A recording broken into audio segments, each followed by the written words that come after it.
Canal Ouvindo Áudio Novel. Se inscreva. Novel. A Saga de Tânia, a Maligna. Volume 03. 22 de setembro, ano unificado de 1925, Continente Sul. Vamos eliminar toda a artilharia inimiga. Major von Degorechaf e a sua unidade. Me reconecte. Me passa o QG. Temos um sinal bloqueado, 1105. Solicite um desvio. O posto de comando de campo improvisado está em alvoroço por causa da interrupção do sinal. Na frente sul, onde os combates se intensificaram rapidamente, todos perderam a calma. Bem, foi assim no Reno. Seria estranho se você estivesse calmo no campo de batalha. E aqui está Tânia. Seus dias nas terras do sul não são diferentes de seus dias no oeste. Ela já sabe que deve tentar conectar-se através do HQ na linha com fio quando a rede sem fio não consegue se conectar. Ela já passou por praticamente todos os tipos de problemas de comunicação de combate possíveis, tanto em trincheiras quanto em guerras de alta manobra. Ela é versada em contramedidas, então não entre em pânico diante desse nível de dificuldade. Ela prontamente executa a lista de ações que precisam ser tomadas. Os operadores de rádio imediatamente abrem uma linha com fio para o QG. Sua eficiência é louvável. Apesar da breve interrupção na cadeia de comando, eles lidam com a situação sem hesitar. Mas depois de uma breve troca, seus rostos ficam pálidos. Não está bloqueando. Não há barulho algum. Temos conexões claras com unidades na área. O problema é mecânico no lado da 44ª. Ah, droga.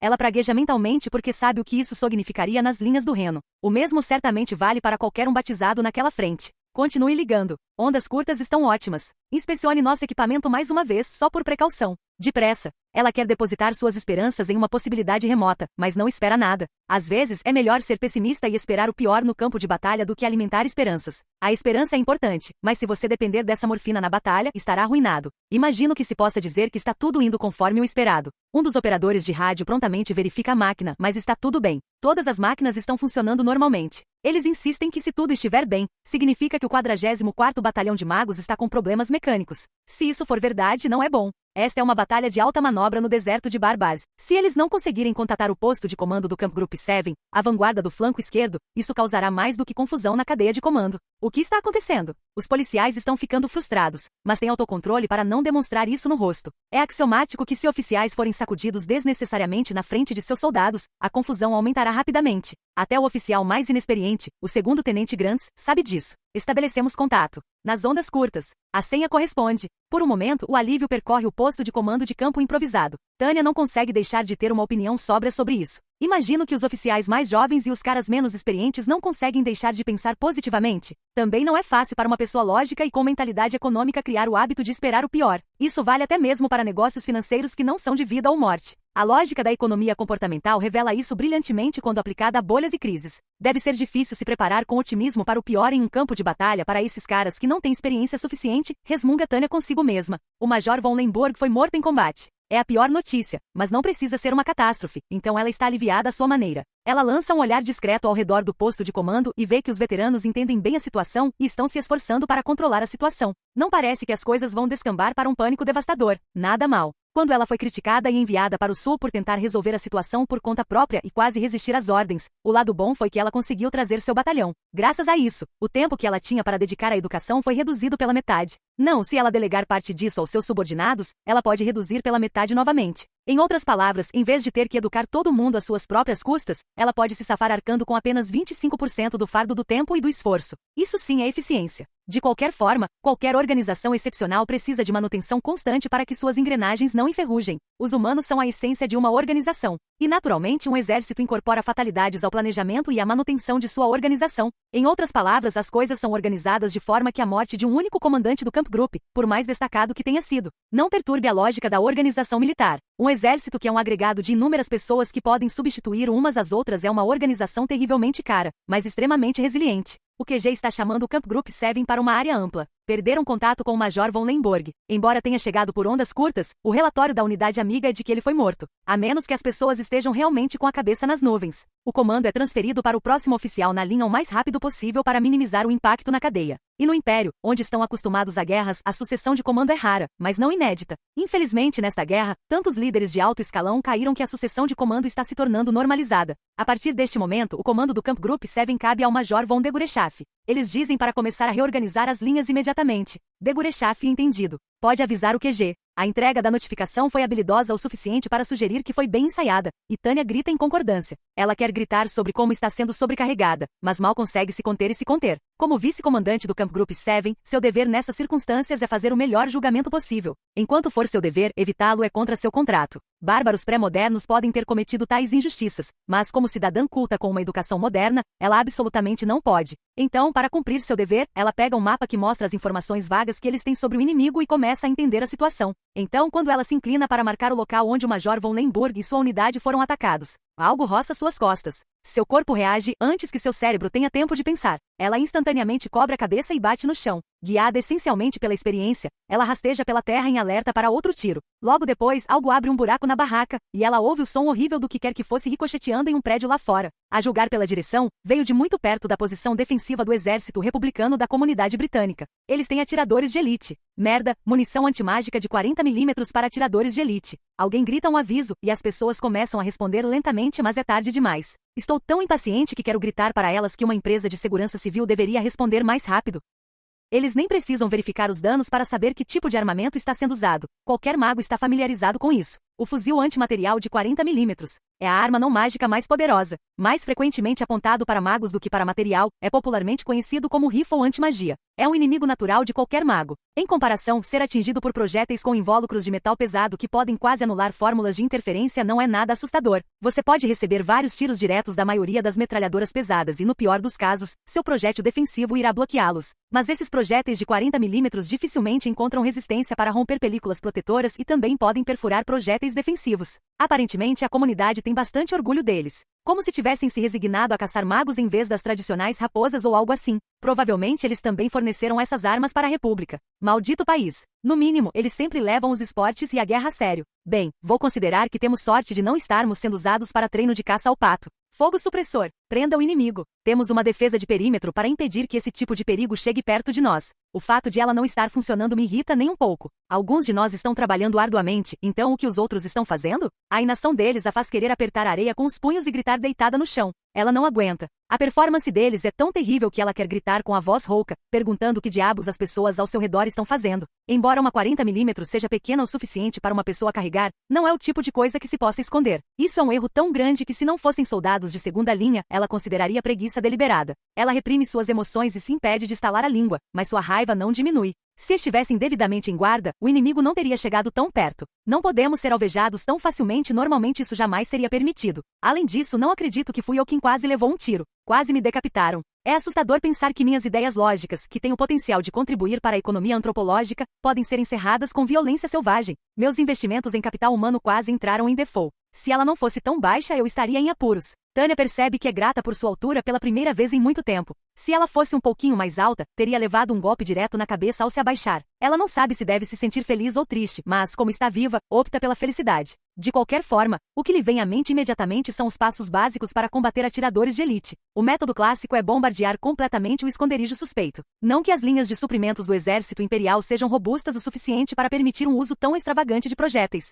Mas, lamentavelmente, se não fazê-lo me coloca em perigo, deve ser feito. Afinal, se estivéssemos em trincheiras, poderíamos varrer área por área, mas aqui é um deserto. Aqui os inimigos podem se esconder nas sombras das dunas de areia, então levaria muito tempo e esforço para encontrá-los. Explodam toda a área para pegar os atiradores. Nesse caso, para me manter seguro, atacar toda a área sem hesitar é a escolha correta. Você pode não conseguir usar essa tática na cidade, mas no deserto não há necessidade de escrúpulos. O que o nosso apoio direto estava fazendo? Livrem-se deles, agora. Nesse momento, seu ajudante de campo vai assume temporariamente o controle. Ele assume a liderança na eliminação dos atiradores, enviando a equipe de resposta como reforço. Graças a isso, Tânia pode se concentrar em consertar a cadeia de comando, algo pelo qual ela é grata. Sim, não importa a era, um vice-comandante excepcional sempre será útil. Ele é tão brilhante que se eu estivesse no departamento de pessoal, estaria defendendo sua promoção. De qualquer forma, tendo deixado as tarefas ocasionais para seu subordinado, Tânia precisa começar a trabalhar em sua própria lista de tarefas priorizadas. Ela não pode simplesmente esperar que ordens e informações cheguem. Se não entender a situação e decidir o que fazer logo, eles podem sofrer perdas.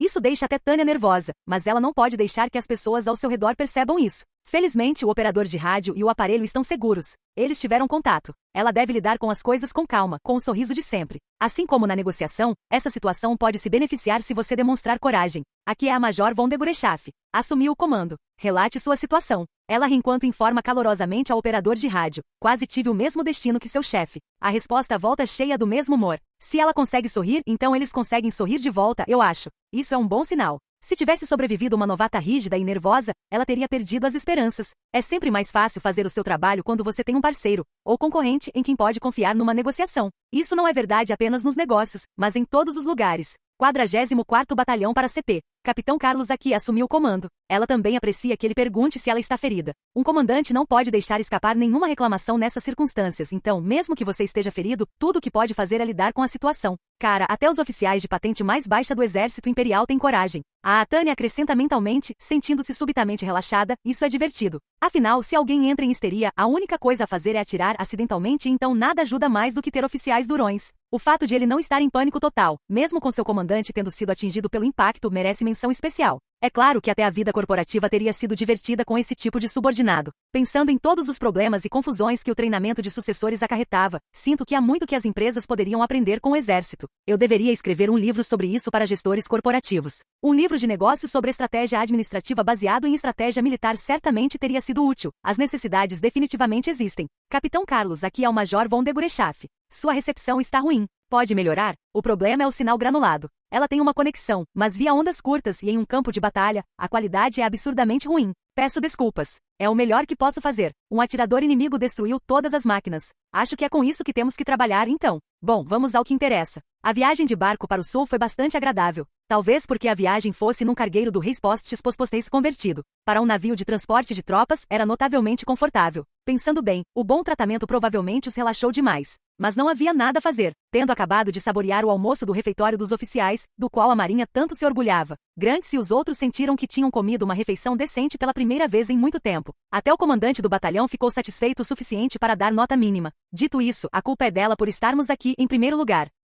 Ela tentou exceder sua autoridade pouco antes do cessar-fogo. Normalmente, esse era o tipo de faísca que poderia causar grandes problemas. Afinal, foi um ultraje, mais como resistir a ordens do que como exceder sua autoridade. A operação foi rejeitada pelo procedimento normal, e então seu recurso foi rejeitado. Tudo bem. Mas depois que ela agarrou as lapelas do comandante da base e essencialmente o ameaçou, não havia como encobrir. Eles estavam prestes a fazer uma surtida quando ela se livrou até mesmo das tentativas dele de impedi-la. Sim, o comandante de batalhão sincero e consciencioso deles fez isso. Foi o suficiente para fazer o primeiro-tenente Weiss, seu ajudante de campo de longa data, se perguntar baixinho se ela seria levada à corte marcial. Por um tempo pareceu que sua convocação chegaria. Mas, ironicamente, a chegada de uma ameaça externa acabou com todos esses problemas. A intervenção da Commonwealth. Nominalmente, a República pediu à comunidade para mediar as negociações de paz. Mas então os negociadores ofereceram os mesmos termos que foram rejeitados no aviso que enviaram antes, com a suposição de que seriam rejeitados novamente. Dessa forma, era possível perceber que eles não tinham intenção de mediar as negociações de paz. Os termos eram tendenciosos demais. Havia até mesmo uma notificação final unilateral.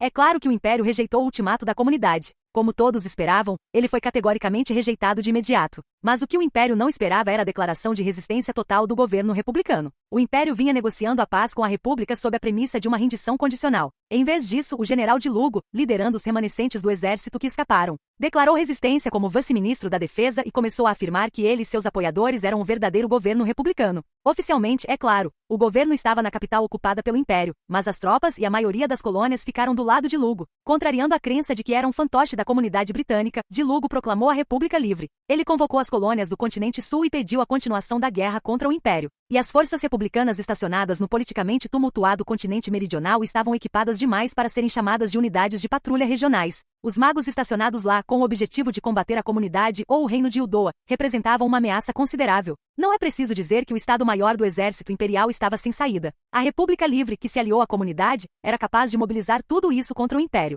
O truque era deixar mais do que um certo número de tropas no continente enquanto cuidava da situação no continente ao sul. Diante de tal desafio, os superiores aparentemente decidiram que precisavam da comandante de batalhão de Grants, embora ela tivesse a tendência de resolver a situação por conta própria. No entanto, cancelaram todos os seus pedidos de condecorações pendentes na frente do Reno. Ela não pôde ser completamente defendida. Por outro lado, a ira deles não chegou a esse ponto. Quando se tratava do comandante, esse tratamento parecia normal. Mas como resultado, as pessoas acabaram se conscientizando do quão valioso era ter uma força mágica forte. Grants e os outros ficaram surpresos e encantados com o aumento salarial que acabaram recebendo. O único problema era que, apesar do aumento nas terras desérticas do sul, não havia realmente uma maneira de gastar o salário. O continente do sul era famoso por seu clima rigoroso, então eles podiam aceitar seu destino até certo ponto, mas não conseguiam deixar de reclamar sobre o quanto ansiavam por uma cerveja gelada. Fora isso, eles estavam a bordo da estratégia de atacar as colônias da comunidade e da república para tirar a capacidade deles de continuar lutando. Reprimir é uma boa estratégia. Tanto o tenente Vice quanto o comandante concordaram basicamente nesse ponto. O problema era a qualidade das tropas enviadas para o sul eram, sem dúvida, unidades de segunda linha.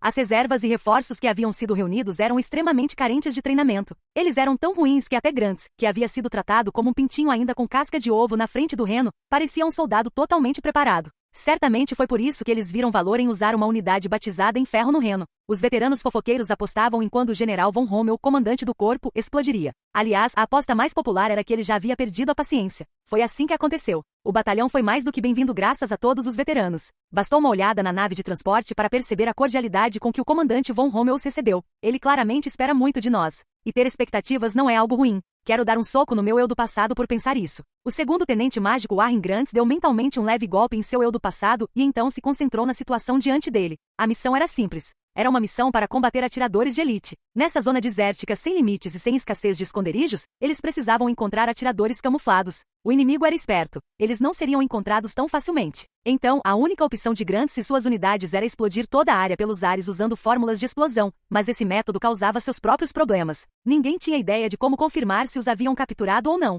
QG para todas as unidades. Repito, QG para todas as unidades. Além disso, a poeira do deserto inutilizou até mesmo seus duráveis fuzis de infantaria. As outras máquinas eram inúteis. Orbes de computação funcionavam bem, mas as balas para armazenar fórmulas exigiam inspeções frequentes neste campo de batalha. Por mais confiável que fosse o mais novo orbe de computação de assalto tipo 97, se as balas mágicas críticas não estivessem estáveis, era quase impossível funcionar. Mas os superiores não levaram isso em consideração. Ou melhor, não podiam. Afinal, o comandante Von Rommel travaria suas batalhas de manobra, não importava quão insano fosse o ambiente. O anúncio foi feito e disse que não houve mudanças em seus pedidos. Fechem os flancos. Repito, fechem os flancos. Foi uma guerra de manobra no momento em que desembarcaram. Todos estavam dispostos a atacar o inimigo enquanto eles estavam desprevenidos, pensando que levaria algum tempo para eles organizarem suas linhas de suprimentos e outras logísticas. Ferry 01 para Camp Group 7. É exatamente como ouvimos. Estamos avançando as linhas. Cerberus 01 para o grupo de combate 3. Estamos seguindo o grupo de combate 7. Preparem-se para apoiar a descoberta. O problema residia na doutrina de girar a retaguarda para cercar e aniquilar enquanto o centro imobilizava o inimigo. Os homens do lado do mar se saíram um pouco melhor, mas ninguém suportava receber ordens para executar uma manobra de flanqueamento na areia. Uma longa marcha no deserto, com poucos pontos de referência. E fizeram isso em velocidade de combate. Só de pensar no nível de treinamento dos Kampfgruppen 7 e 3, eles tiveram vontade de voltar para o continente ou para as praias de Brest. Preparem-se para o voo em formação. Mantenham-se em posição. Verifique o farol. Você se reporta diretamente ao comandante do batalhão. Ordens de voo em formação. Eles seguiram as ordens do CP e verificaram seus receptores. Com certeza, quem estava enviando o sinal de orientação era o comandante do batalhão. Aparentemente, o Major von de Gurechaff estava na liderança. Os caras do Kampfgruppen ficaram apenas surpresos, mas o que ela estava fazendo devia ser muito difícil. Ela está comandando o combate enquanto lidera o voo. Seu cérebro deve ter um poder de processamento sobre-humano. Eu ficaria preso navegando e seria inútil como comandante. Embora tais pensamentos lhe percorressem a mente, Grant se preparou com movimentos práticos. Esta foi sua primeira batalha altamente móvel no deserto, mas o básico era o mesmo de sempre. Ele não fazia isso há muito tempo, mas por meio da repetição, aprendeu a ter uma visão não sentimental e a se preparar com eficiência. Se você não quer ficar cego, verifique seus óculos. Ao mesmo tempo, como jovem oficial, ele era extremamente flexível e adaptável. Foi um dos primeiros a entender por que o Major von de Gurechaff criou óculos de aviação maiores para combate no deserto. Muitas pessoas reclamaram dos novos óculos grandes e pesados, mas Grant garantiu que seus subordinados os usassem. Elas podiam atenuar a luz até certo ponto e forneciam proteção contra a areia. Ele instintivamente entendeu que eram equipamentos necessários para lutar no ambiente hostil do continente ao sul. Fada 01 para Camp Group 7. Comece o avanço. Tudo bem, vamos lá. Assim equipados, eles lutariam uma guerra. Não importava onde ou como fosse o ambiente. Essa era a vontade tanto do país do segundo tenente Grants quanto dos outros países. Então os soldados tiveram que fazer isso. Imagem. No mesmo dia, reunião provisória de defesa nacional da República Livre. O lado que obtém ganhos na batalha certamente comemora. Enquanto isso, o lado que sofre as perdas considera a situação intolerável. Depois de terminar o chá com um suspiro, o general de Lugo olhava para o teto com uma expressão de desgosto. Um jogo de acusações se desenrolava diante dele, sem fim à vista. resposta. Ele olhou para os participantes antes de baixar os olhos para os documentos sobre a mesa. Elaborar apenas um relatório de combate exigiu muito esforço. Escrever o relatório de um único encontro exigiu muito dele. Ele pegou os papéis. Em vez de relatar o curso da batalha contra o exército imperial, a maioria dos relatórios era composta principalmente de críticas a colegas e autoelogios. Parecia que as tropas coloniais ainda levavam a honra, a coragem e o cavalheirismo muito a sério e achavam que era seu dever dedicar a maior parte das páginas de seus relatórios a esses tópicos. Era uma situação verdadeiramente lamentável e ultrapassada. Ele zombou em segredo, pensando que uma reunião por si só seria uma ótima maneira de descrever a situação. Eles corriam o risco de se autodestruir antes de conseguirem retomar a pátria. O descontentamento das tropas que o haviam seguido desde o continente também estava à beira do colapso. Mas, não, agora eu posso realmente atuar. Foi porque viu a oportunidade que Dilugo pacientemente acompanhou essa farsa. Ele precisava esperar o momento certo. Vamos considerar uma operação para retomar Turus. Tendo decidido que era o momento certo, o comandante supremo ignorou o tumulto na sala e fez sua declaração. Antes da fuga, Dilugo era major-general. Era uma patente extremamente alta para sua idade, mas muitos a alcançaram antes dele. E de fato, ele era o general mais jovem na sala, e era mais fácil contá-lo por patente, de baixo para cima. Normalmente, ele era um dos generais que deveria ter cedido a oficiais mais graduados. No entanto, ele se sentava à cabeceira da mesa puramente por dever. Era vice-ministro da Defesa e das Forças Armadas. Foi graças à sua autoridade para assumir o comando do exército em caso de emergência que ele pôde liderar as forças republicanas. Nossas forças estão concentradas? Peço desculpas, general Dilugo, mas o que o senhor acabou de dizer? Claro,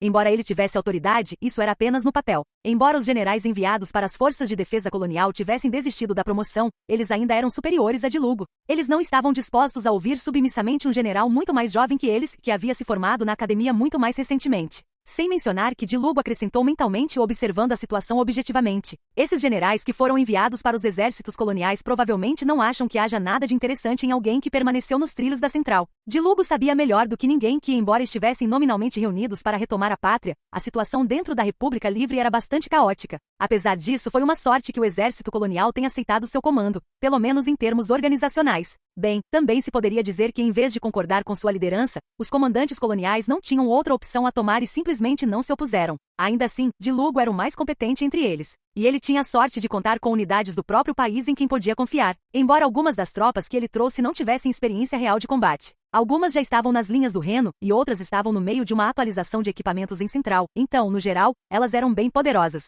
E como a estrutura de comando foi construída em torno de Lugo desde o início, as forças eram coesas e bem disciplinadas. Mesmo com alguns problemas de abastecimento, as tropas que escaparam da terra natal ainda eram as mais bem equipadas. Estavam em melhor situação do que os soldados que estavam nas colônias há muito tempo. Isso por si só demonstrava o alto nível das forças coloniais. Acima de tudo, estava claro que os magos de elite de casa estavam um nível acima das tropas às quais se juntaram. Mas Dilugo se precaveu mentalmente. É só isso. Eles dependiam do exército colonial para sua conexão com a administração e apoio logístico. Além disso, mesmo que tivessem sido enviados para cá apenas para serem mantidos na folha de pagamento e nada mais, havia muito mais generais nas forças coloniais do que nas tropas continentais que ele havia trazido. Como resultado, o relacionamento deles ficou estranho, e em vez de se envolverem em combate como uma organização, eles estavam agindo de forma mais ou menos independente. Eles são, mas eu me oponho. Acima de tudo, a posição de Dilugo era vaga. A simples ordem de concentrar as tropas significava muita burocracia e negociações. Ele enfrentou a oposição dos burocratas coloniais passivos e inertes. Mesmo que ele dissesse algo em uma reunião, os outros generais retrucavam friamente e pronto.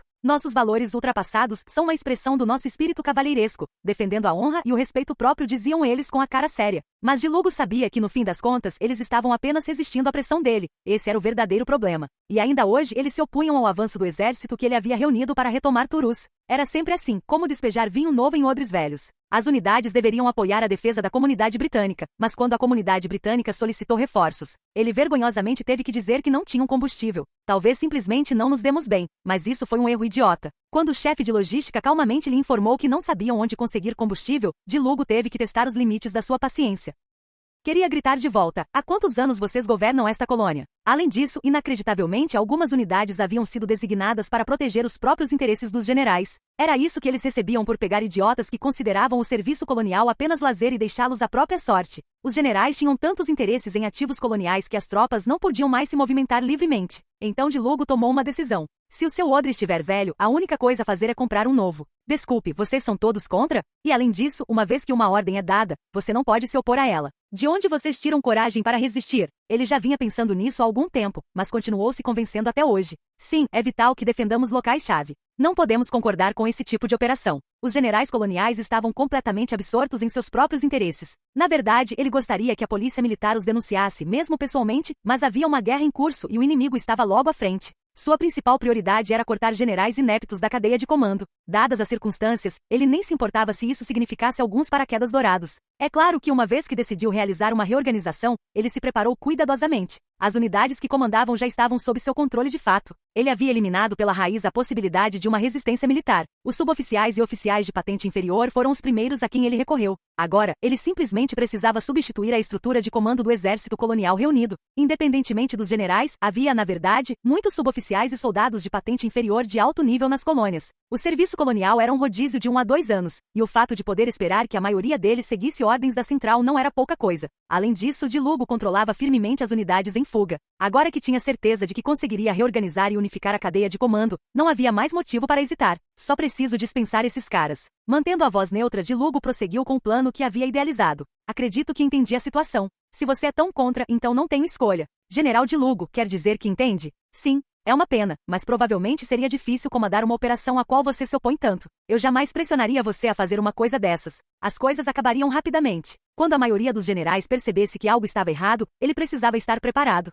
Foi por isso que Di Lugo então jogou seu trunfo, controle sobre o efetivo. Encontrei outros cargos mais adequados para todos vocês. Podem ir como estão então, por favor, sirvam no escritório do governo como conselheiros. Conselheiro no governo colonial no continente sul era, francamente, uma sinecura para aquecer os assentos nas janelas dos escritórios do governo. Geralmente, era dado a pessoas desaparecidas em combate até serem encontradas, a menos que fossem declaradas mortas. Era uma declaração clara de que sua presença ou ausência não importava. Em outras palavras, era uma nomeação que pressupunha sua ausência. Claro, isso significava que ela retirava completamente todo o seu poder real, o que era natural, visto que era um cargo que uma pessoa desaparecida em combate deveria preencher. Ninguém espera que alguém desaparecido consiga realizar qualquer trabalho. General Di Lugo, os generais fizeram um alvoroço quando finalmente perceberam o que estava acontecendo, mas Di Lugo não tinha a mínima intenção de ouvi-los. Ele já havia nomeado todos eles por escrito. Os oficiais de patente média, vitais no controle das unidades em campo, o apoiavam. Ele havia exercido seu poder sobre o pessoal e forçado a reorganização precisamente porque podia resolver o problema sem que ele se transformasse em uma briga desagradável.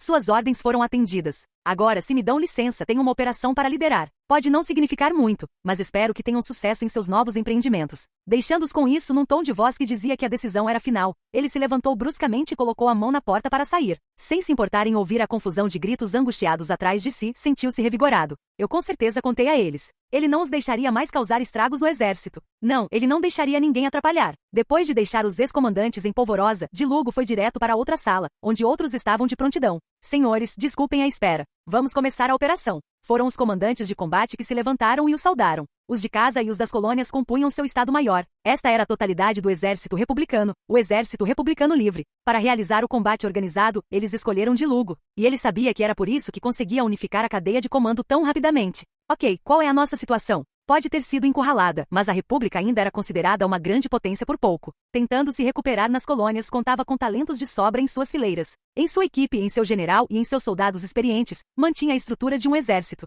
Seus oficiais com experiência em combate conseguiam se sair bem na análise dos dados necessários e no planejamento de operações. Não seria nada difícil massacrar as duas divisões do Império se elas se enfrentassem adequadamente. E Di Lugo sabia o quão importante era pensar em um plano para o confronto dessa forma. O general inimigo Rommel havia derrotado as forças da comunidade em batalhas surpreendentemente móveis antes mesmo que pudessem se reunir. Então havia um entendimento comum de que um avanço descentralizado para engajamento seria imprudente. E como era logisticamente difícil movimentar um exército concentrado no deserto, os suprimentos também eram um grande fator limitante. O problema de onde conseguir água nunca podia ser ignorado ao movimentar um grande exército. A água tinha que ser priorizada acima de tudo no deserto. A escassez, mesmo que fosse uma única vez, poderia se transformar em uma crise de suprimentos. Soldados sem petróleo simplesmente tinham que caminhar, mas soldados sem água morriam de sede. As forças imperiais, por outro lado, apenas um corpo, provavelmente conseguiriam avançar juntas. Precisavam lidar com a questão da água, mas como tinham menos homens, isso facilitava as coisas. Certamente tinha que ser assim. Naturalmente, Di Lugo poderia esperar que se avançassem separadamente, as tropas imperiais destruiriam todos eles.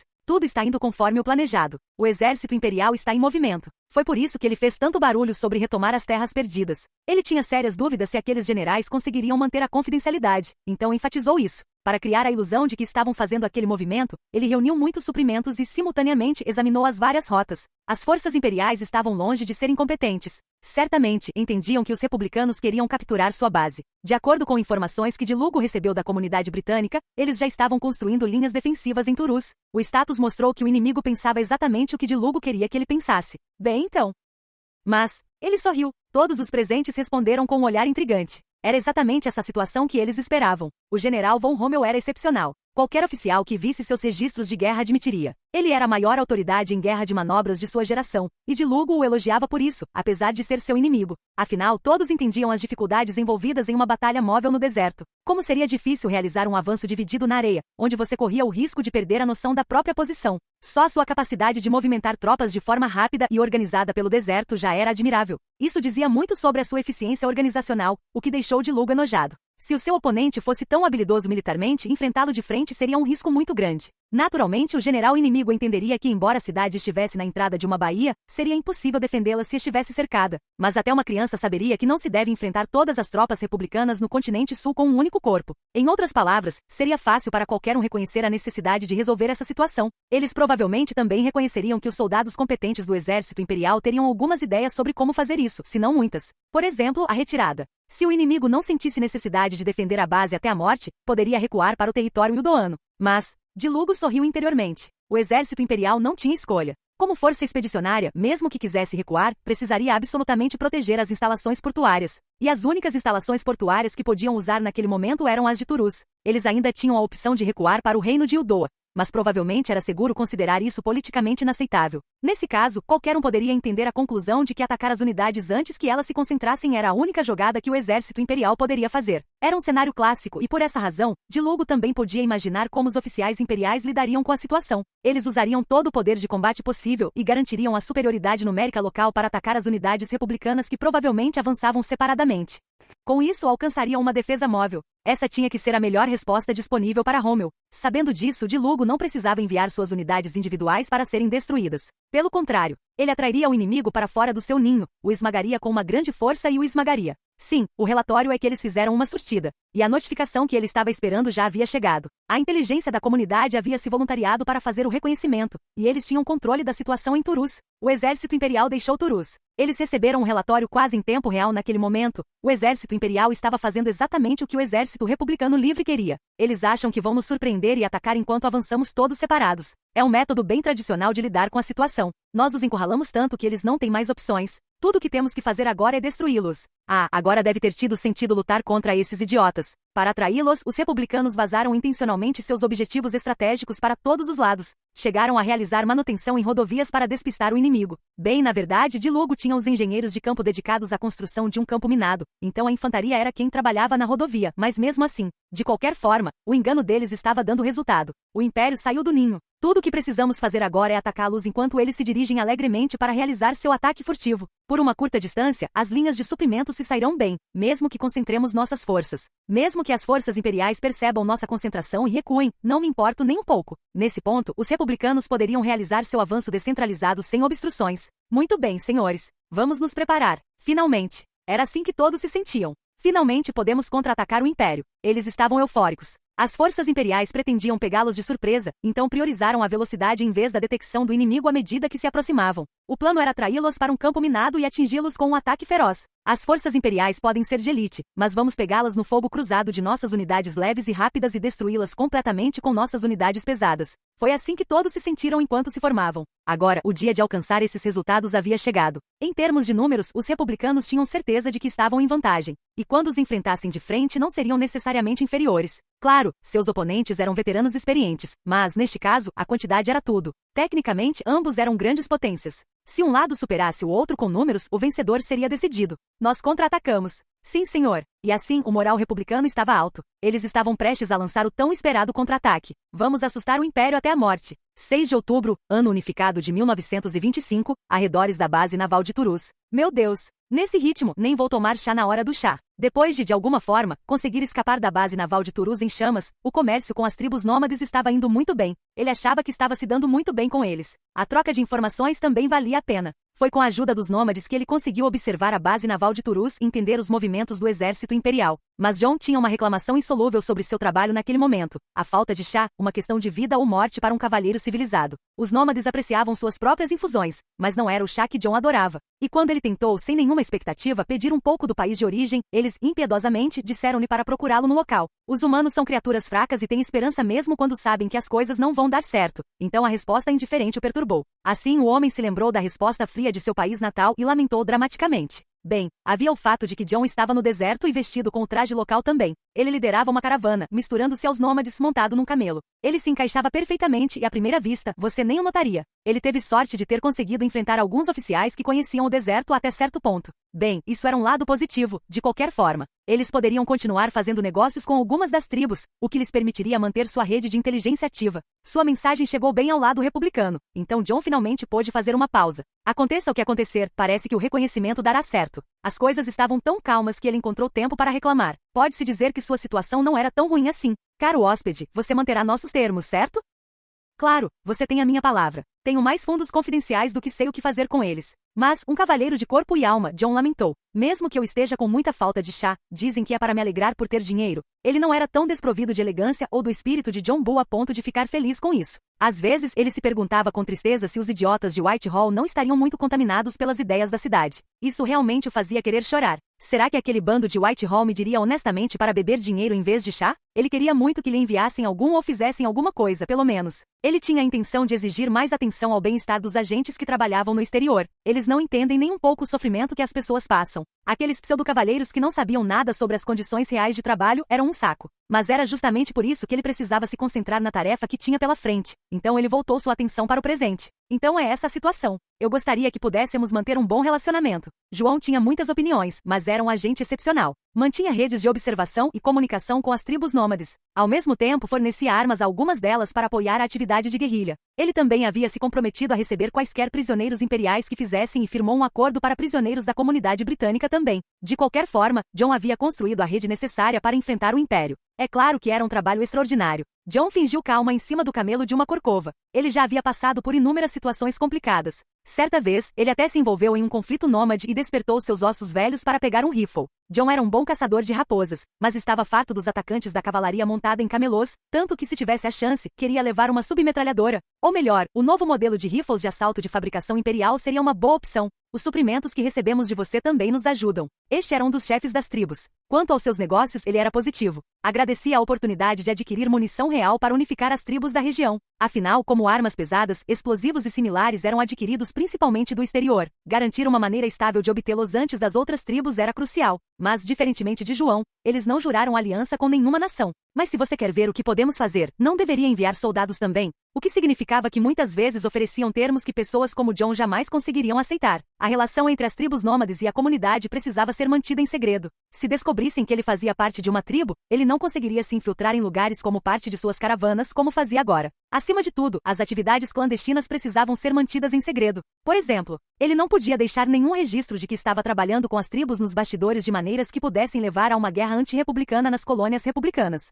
As dificuldades de John continuariam, então ele fez um pedido. Por favor, deixe o exército republicano livre fazer seu trabalho direito. Imagem. 12 de outubro, ano unificado de 1925, acampamento do Exército Imperial. General von Rommel gostaria de fazer uma sugestão. Mesmo quando o véu da noite está prestes a cair, pausas são um luxo inatingível para os membros do Estado-Maior do Exército Imperial. A frota aérea entregou seus relatórios finais de reconhecimento do dia, mas o trabalho de analisá-los com iluminação e equipamentos insuficientes aguarda os funcionários em terra. Ainda assim, quando todos pensavam que seria uma noite tranquila, a Major von de Gurechaff apareceu, e a primeira coisa que ela disse foi que tinha uma sugestão a fazer. Naturalmente, é especialmente surpreendente que um oficial de campo viesse dar opiniões a esta hora do dia. O que poderia ser? Eles se perguntam. Dito isso, quase ninguém acha isso suspeito. O tom de Gurechaff não é nada tenso, mas sim totalmente profissional. E não é incomum que alguém sugira algo ao comandante. Bem, a hora do dia é um tanto estranha, mas combina com a tradição do exército imperial de agir. Então não há olhares de reprovação dizendo, que grosseria. Mas é estranho o suficiente que quase todos olhem para mim, mesmo sem querer, por curiosidade.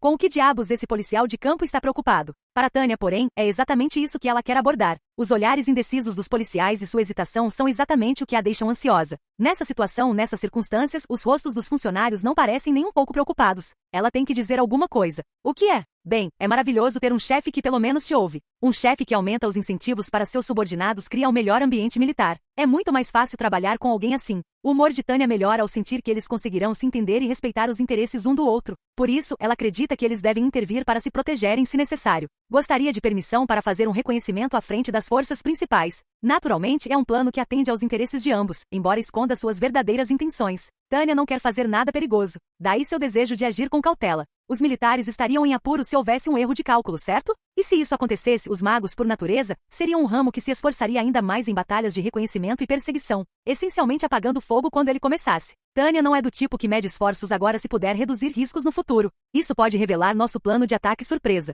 Qual é a sua intenção? Acredito que nosso conhecimento dos movimentos inimigos é insuficiente. Naturalmente, a expressão externa desses sentimentos é totalmente munida de lógica. Exércitos são racionais até certo ponto. Muitas vezes não fazem sentido, mas não podem ignorar completamente a razão. Isso é natural. Argumentar sobre alguma teoria que distorce as leis da física não os ajudará a derrotar seus inimigos. Enviamos unidades de reconhecimento, no entanto. Atualmente, dependemos das unidades da Força Aérea em Turus. Tânia entende o dilema atual deles, a dificuldade de realizar reconhecimento enquanto avançam. Então ela explica seu ponto de vista antes que ele possa lhe dizer que é por isso que estão contando com a Força Aérea. E nós sabíamos disso, mas as unidades da Força Aérea são limitadas pelas capacidades de seus aparelhos de navegação. É difícil para elas realizar reconhecimento noturno. É verdade que, à primeira vista, faz sentido enviar a Força Aérea para patrulhar à frente do exército terrestre que avança. Certamente, seria quase impossível para um soldado de infantaria comum patrulhar à frente em um deserto sem pontos de referência. Nesse ponto, uma aeronave de reconhecimento, equipada com um sistema de navegação, leva vantagem. Mas à noite as aeronaves enfrentam muitos problemas. A capacidade de fotografar em voo é extremamente limitada à noite, e não é incomum simplesmente não conseguir tirar nenhuma.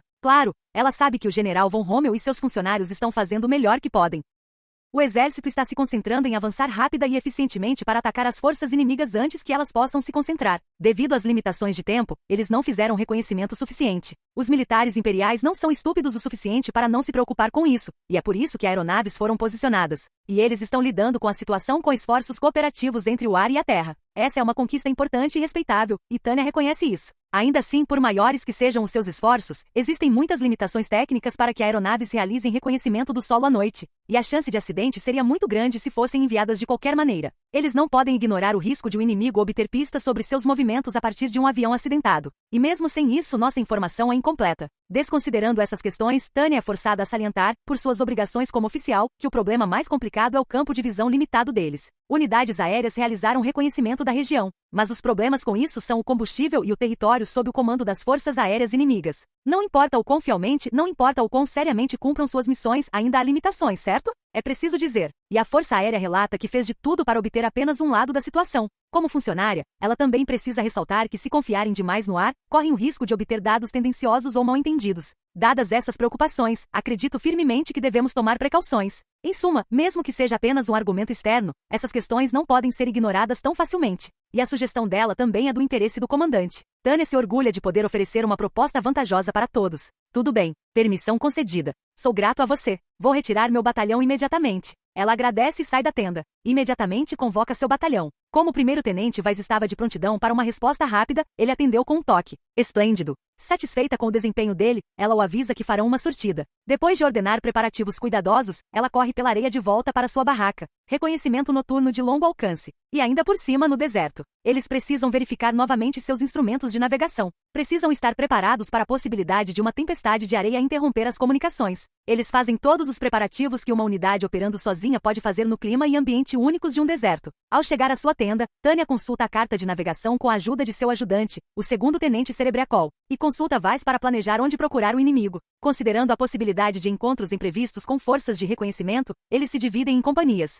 Um total de 4 companhias se espalharão para formar uma linha e, após a busca, retornarão a um ponto de encontro designado. Um método ortodoxo, mas, dada a situação, deve ser útil. Para resistir às forças republicanas durante seu avanço descentralizado, localizá-las é essencial. Se ela localizar o inimigo com antecedência, sob o pretexto de reconhecimento oficial, ela diminui o risco de um confronto. Ela definitivamente não se opõe a trabalhar nos bastidores para minimizar o perigo antecipadamente. Ela se sente satisfeita em fazer um trabalho confiável e completo. Mais do que tudo, ela segura uma risada, lembrando-se de quanto eles trabalharam duro na frente do Reno. Estou feliz que não seja um reconhecimento em força. O reconhecimento em força significava que eles tinham que avançar sob o efeito de tiros, enquanto o reconhecimento regular significava que tudo o que precisavam fazer era trazer informações de volta. Mesmo que tivessem que estar preparados para serem alvejados, é muito mais relaxante voar quando essa não é a premissa. Claro, ela não se esqueceu de que estão em um campo de batalha onde todos os riscos se aplicam. Em uma missão de reconhecimento, sempre há o perigo de um inimigo perseguir, e ela entende isso. Mas no momento, eles não receberam nenhum relato de contato inimigo em toda a área. Nesse caso, o voo deve ser bem agradável, e também há a opção de descobrir e atingir pequenos postos de comando. Estar seguro é incondicionalmente maravilhoso, e obter resultados em segurança é ainda mais maravilhoso. O outro ponto importante é que, na situação oposta, ou seja, se os riscos subitamente aumentarem além de um nível tolerável,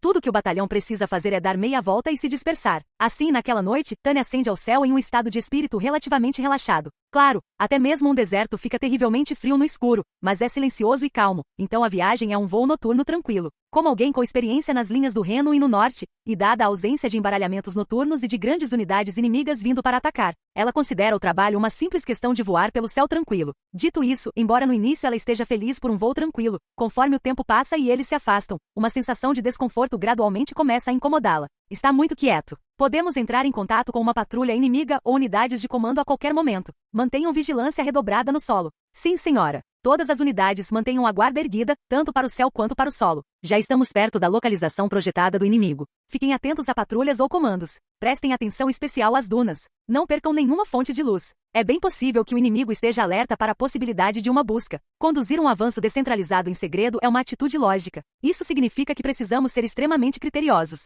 Mas voamos e não encontramos nenhum inimigo. Não importa quão longe vamos, não avistamos nenhuma outra forma de vida além de nós, muito menos o inimigo. Fada 01 para membros do Batalhão de Fadas. Normalmente, um campo de batalha vazio é uma situação bem-vinda. Não há muitas pessoas que queiram causar problemas para si mesmas. Então, normalmente deveríamos ficar felizes por o inimigo não estar em lugar nenhum. Ainda assim, há algumas exceções significativas, ainda que pequenas. Por exemplo, não adianta nada se não houver nada em um espaço ou território onde deveria haver algo. Isso não é nada aqui, mas algo faltando. Comandantes, apresentem-se. Companhia 2, sem contato. Não avistamos nada. Companhia 3, nada além de nós aqui fora. Companhia 4, contato negativo. Portanto, a ausência de uma ocorrência esperada é sinal de uma situação extremamente preocupante. Isso é estranho. Isso é um pouco absurdo. O inimigo não está aqui. Ele deveria estar aqui, mas não está. Se ele estivesse ausente em uma posição, seria uma coisa. Mas se ele estivesse ausente em todas as posições, você começa a sentir como se estivesse perseguindo fantasmas. É como se seu avanço descentralizado fosse uma ilusão arenosa. Uma ilusão? Essa é uma hipótese. Mas e se essa hipótese for realidade? O plano é eliminar cada grupo individual de inimigos que se aproxima de forma descentralizada. Entendo. Eles serão muito difíceis de lidar se estiverem concentrados, mas se forem divididos em 3, seremos capazes de subjugá-los tanto quantitativa quanto qualitativamente. Então o general von Rommel não cometeu um erro ao nos mandar destruí-los antes que eles pudessem cercar a base naval de Turus. Pelo menos, não se o inimigo estiver realmente conduzindo um avanço descentralizado. Mas não devem estar. Nossa intenção era atacar o inimigo dividido antes que ele se concentrasse. Mas do jeito que as coisas estão, há uma boa chance de que eles estejam realmente concentrados agora. Podem até já estar em formação de batalha. Bem, nosso QG ainda não conseguiu localizá-los. Se nessas circunstâncias formos atacados por uma força inimiga com o dobro do nosso tamanho, o que acontecerá? Claramente acabaremos no lado ruim da lei de Lanchester. Se o inimigo estiver dividido, podemos vencer, mas se estiver concentrado, não seremos capazes de lidar com ele. Conectem-me ao QG. É urgente. Depressa, é uma emergência. Pensamos em zombar deles por avançarem separados. Em vez disso, nos pegaram. Não, talvez o exército imperial fosse arrogante. Cheia de arrependimento, ela levanta a voz. O exército imperial era muito convencido. Como podemos subestimar a inteligência do inimigo? Que erro! O erro de seguir o precedente porque paramos de pensar indica raciocínio inflexível e falta de inovação. Quando nos deslocamos para o sul, pensamos em enfrentar um exército colonial de forma inconscientemente tendenciosa, e isso está cobrando seu preço. Isto é uma armadilha. Tem que ser uma armadilha preparada pelo exército republicano. Eles nos enganaram. O inimigo não está aqui. Onde eles estão? Isso é óbvio. Eles devem ter cumprido a regra da concentração de forças. Fizeram uso eficiente dos recursos que tinham. Provavelmente estão zombando das nossas previsões ingênuas neste exato momento. Porque as forças inimigas concentradas certamente estão comprometidas com o campo de batalha principal. Comandante de batalhão a todas as companhias. Abortem suas missões a partir deste momento. Reúnam-se imediatamente. Repito, reúnam-se imediatamente. Como comandante em missão de reconhecimento, Tânia sabe exatamente o que isso significa. Por isso, deu a ordem de contatar o quartel-general imediatamente. Você ainda não conseguiu o QG? Mas o aparelho capta ruídos. A área ao redor da sede deles já está sob forte interferência, então seus sinais estão bloqueados. Mas por pouco. Eles mal conseguem estabelecer uma conexão. Tânia ordena que Cerebriacol explique a situação e tenta bolar contramedidas. O que vamos fazer agora? O problema é como cuidar das coisas. A realidade é que o exército inimigo está reunido. Não podemos esperar que missões de interdição, como obstruir o tráfego ou cortar as linhas de abastecimento, entrem em vigor antes do ataque. E se suas forças estiverem concentradas, uma simples comparação de poder de combate mostra que estamos sobrecarregados. Considerando o progresso da batalha, nossas opções para apoiar as forças principais também são limitadas. Afinal, nossos corpos já avançaram, atraídos pela ilusão de destruir as tropas inimigas divididas. Exércitos não conseguem parar facilmente depois de começarem. Mesmo que o QG decidisse recuar, o inimigo não deixaria que isso os impedisse, eles os perseguiriam de perto. Se isso acontecesse, as linhas de comunicação seriam cortadas antes que as principais forças imperiais pudessem sequer construir linhas de resistência. E a Frente Sul entraria para a história como uma grande derrota. Mesmo que recuem para a base naval de Turus, sem o comando do mar, será apenas uma questão de tempo até que tenham que se render. Agora, o importante aqui é como posso fugir sem prejudicar meu histórico militar. Por trás do rosto descontente, a Major Tânia von de Gurechaff está imersa em pensamentos. Se não quer que o exército imperial perca, não pode negar a possibilidade de voltar para apoiar os outros. Então, por um momento, ela considera seriamente a ideia, mas conclui que é impossível. Nesse ponto, uma vitória imperial está fora de questão. Estamos enfrentando um inimigo esmagadoramente superior. Se não conseguirmos derrotá-lo, não há chance de vitória. E considerando que estamos em um deserto, a opção de nos abrigarmos na posição defensiva temporária montada pela equipe de engenheiros de campo e esperar que a situação mude é inútil. Em um deserto, a água é preciosa. Provavelmente tão preciosa quanto a gasolina. Talvez se estivéssemos perto de uma fonte de água, seria diferente, mas em qualquer outra posição no campo. Um cerco de alguns dias é suficiente para nos deixar morrendo de sede. Portanto, defender um ponto fixo onde não há água é muito perigoso. Água, água. Sem água não podemos lutar uma guerra. Merda, é por isso que eu odeio o deserto, reclama Tânia, mas não para de pensar. Atualmente, é impossível para o exército imperial enfrentar uma grande força no deserto. Eles não têm água suficiente. Mas se recuarem, o inimigo os perseguirá para sempre. Mesmo que os enfrentem, se não conseguirem derrotar todos, ficarão sem água e morrerão de desidratação. Seria uma ironia terrível sofrer de sede na base naval de Turus com vista para o mar. Não, obrigado. Nessas circunstâncias, a medida que eles poderiam tomar para contribuir para uma vitória imperial poderia muito bem ser ir e morrer em uma luta contra o enorme exército inimigo. De jeito nenhum eu aceitaria missões suicidas como essa. Tudo bem, neste caso a única coisa a fazer é atacar a água inimiga. Então, Tânia reduz suas opções à estratégia realista de apoio, que é atacar as linhas de suprimentos inimigas. É preciso haver algum tipo de apoio militar, ou todas as tropas aliadas serão aniquiladas. E isso também deve proteger sua carreira militar. Mas, de repente, ela se arrepende dessa ideia. Seu batalhão pode se orgulhar de ser um dos melhores, mas ainda é apenas um batalhão de magos aéreos. Independentemente de suas habilidades, eles estarão irremediavelmente em menor número. Mesmo que apoiassem a retirada das tropas, seria praticamente impossível por métodos ortodoxos. E mesmo a penetração de longo alcance no espaço aéreo inimigo de fato para atacar suas linhas de transporte aquático é simplesmente irracional. E em termos de garantir sua própria água, os mapas imperiais também não continham quase nenhuma informação sobre oásis próximos. Devemos apostar em contato amigável com nômades locais? Se não der certo, serei eu quem sofrerá de sede. Definitivamente também não estou interessado nisso. Pense. Qual é a lógica do inimigo? O inimigo acha que nos enganou, então qual é o próximo passo lógico? Em suma, o exército da República fingindo um avanço descentralizado pensa que as tropas imperiais estão concentradas. Ah, não é isso? Entendo. As forças principais certamente estão concentradas. Então, que tal usarmos a lógica deles contra eles? Enquanto murmura, ela continua seu raciocínio. E se o inimigo cair na mesma armadilha em que o exército imperial estava preso até momentos atrás? Eles acham que tem todas as nossas unidades sob controle. Naturalmente, ela pode esperar que, sob essa premissa, o inimigo não esteja muito atento à possibilidade de uma poderosa unidade de combate vir em sua direção por trás. De certa forma, é uma perspectiva que surge de um desejo. Mas, nessa situação, sua psique humana lhe dá esperança. Ótimo, ela exulta, mas mesmo que essa hipótese seja verdadeira, ela ainda está aflita sobre qual será seu papel certamente. Talvez seja possível causar alguma confusão temporária cutucando-os pelas costas, mas...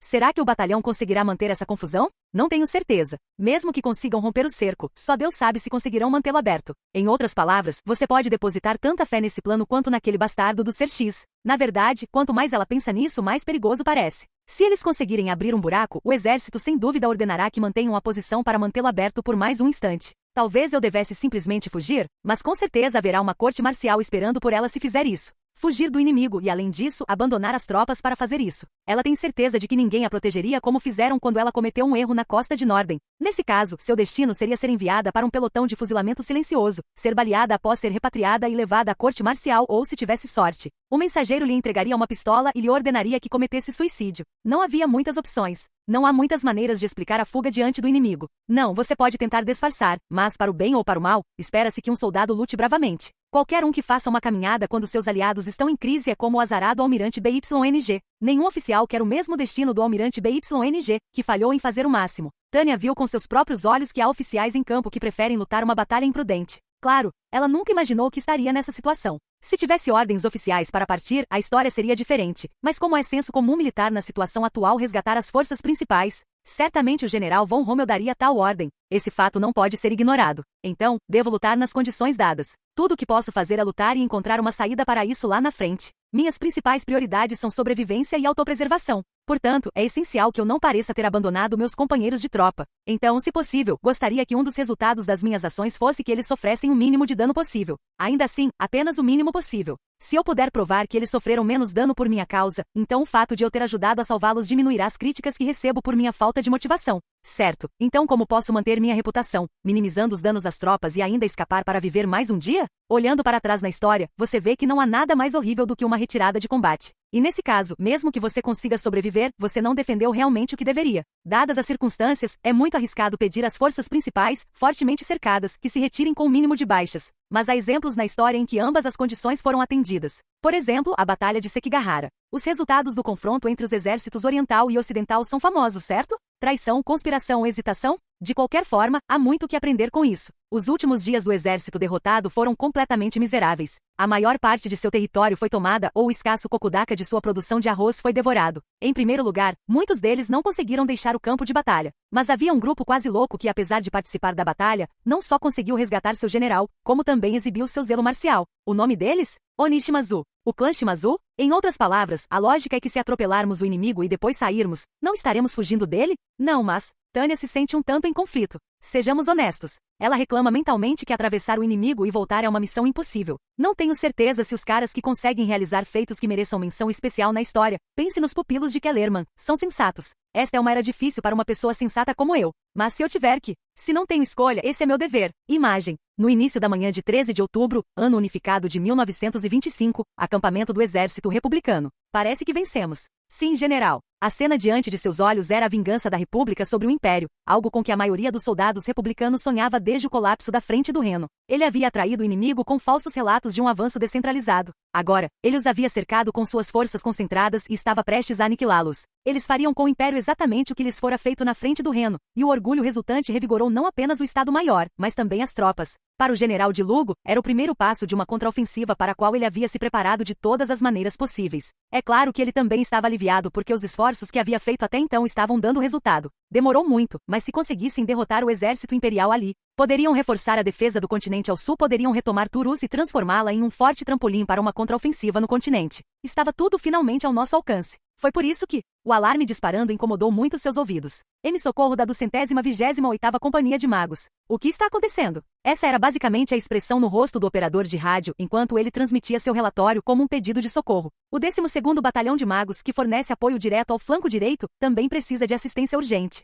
Dizem que o inimigo quase conseguiu passar. Os múltiplos relatórios alarmantes do flanco direito foram adicionados ao mapa com símbolos que mostravam o progresso da batalha. Todos observaram a nova situação com o canto do olho e ficaram em silêncio. Sabiam que isso significava que as unidades de magos no flanco direito estavam resistindo com dificuldade. Mas todos hesitaram. Mal conseguiam acreditar. Alerta de emergência do comando da Divisão 7. O que parece ser uma unidade de magos inimigos do tamanho de um regimento está atacando o flanco direito. O quê? Não cercamos. Finalmente, o quartel-general da divisão havia informado sobre os movimentos inimigos. Os oficiais do Estado-Maior teriam preferido uma notificação mais calma, mas, infelizmente, tais esperanças foram frustradas. O relatório roucamente entregue por um oficial de alta patente da linha de frente dizia que eles estavam sendo atacados por um regimento de magos inimigos. Era uma notícia tão terrível que de Lugo teve vontade de gritar: "Isso não tem graça." Ele pensou que os havia cercado. Como o plano era atingir os flancos inimigos, as tropas foram treinadas especificamente para contra-ataques terrestres. A tarefa de deter os incômodos magos inimigos era a missão dos seus próprios magos concentrados no centro. Cada flanco também tinha magos suficientes para deter um batalhão, só por precaução.